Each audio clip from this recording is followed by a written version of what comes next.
যে দামড়া হাল্ক, সারাদিন শুয়ে থাকিস, এখনই যা নদীতে আমার জন্য একটা বড় ইলিশ ধরে আন। আচ্ছা দাদি, যাচ্ছি যাচ্ছি, আজ ইলিশ এনে হিরো হব।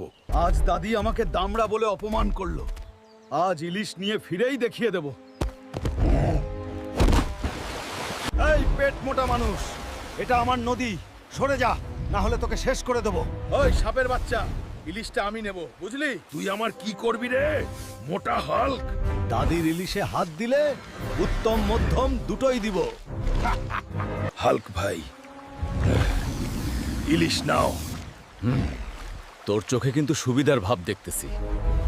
এই, নাটক করছিস?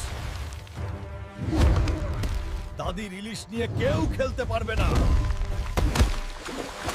থামো, আর মেরো না। এই নদীতে শান্তি চাই, দাদির ইলিশে আর হাত দিবি না।